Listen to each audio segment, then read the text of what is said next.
Exactly. And I think that it's demonstrative of why so many people find what you're doing inspiring, because unlike the radical left, which is consumed with the idea of victimhood and victimology, and we're victims of the system, like Marxism makes the claim that the only way that people suck is the claim that Marxism makes, but the only way to cure people of sucking is by changing the entire system, which will, in some magical fashion, transform the nature of humanity. Yeah, and in the proper direction. Right. Exactly. The claim that you're making, and I hope that I'm making as well, is that human beings do suck unless they decide to stop sucking. Right. And your whole goal is to tell people exactly how it is that they can clean up their rooms, as your famous phrase goes.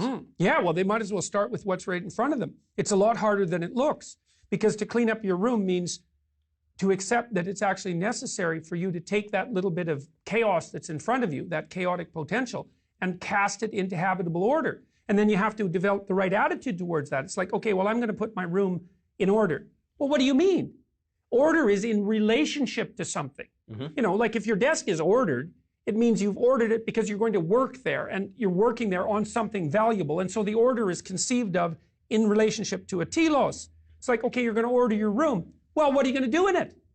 Like, what's your room for? What's the purpose? What's the purpose? You can't order your room without falling into purpose.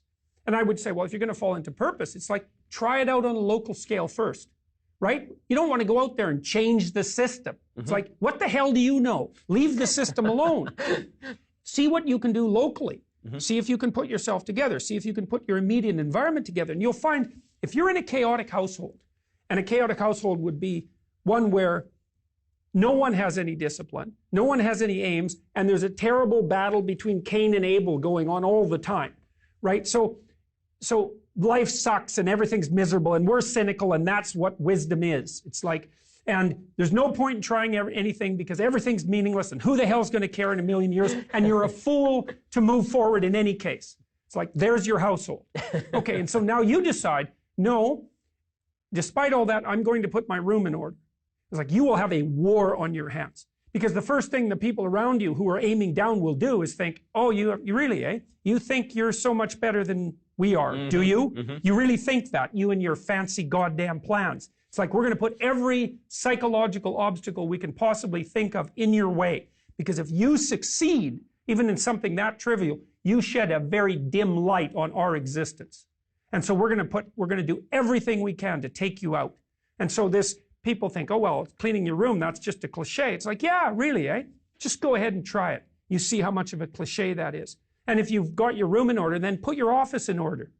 See, and then you're going to encounter as soon as you do that, you step out into the social world, you're going to encounter the antipathy between men and women. You're going to encounter the identity politics in the workplace. You're going to encounter how you regulate your sexual morality while you're working with people of the opposite sex. You're going to encounter the ethics that are necessary to move your business forward. It's like it's a microcosm. It really is. And so to take those microcosms seriously, well, that's what I'm asking people to do. And I'm saying, look, it isn't only about you being happy. It's like, yeah, whatever, happy.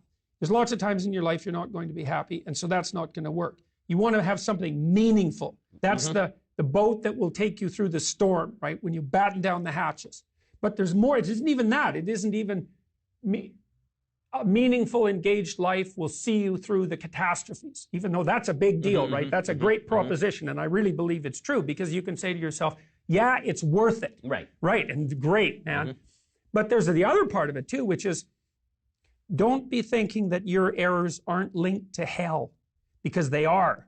If you look at what happened in the 20th century, the brilliant commentators on the 20th century totalitarian states and all of their atrocities said the same thing over and over. It isn't top-down evil leader manipulating innocent masses. That's not it. It's the moral failings of every single individual, unwilling to say their truth, unwilling to act out what they know to be right, that accumulate and produce the catastrophic state. And so when you're fussing about with your life, when you're not manifesting your potential, when you're falsifying your speech and your actions in the service of short-term expedience, you are working to bring about hell on earth. And that's true. It's true literally, and then it's true, I suspect it's also true metaphorically. And that's a real truth, man. When you get the literal and the metaphorical working at the same time, it's like, that's That's real.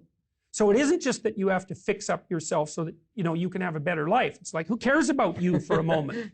It's you have to fix up your life, because if you don't, every time you make a mistake that you know to be a mistake, you're leading the world toward hell. And I believe that. I think it's true.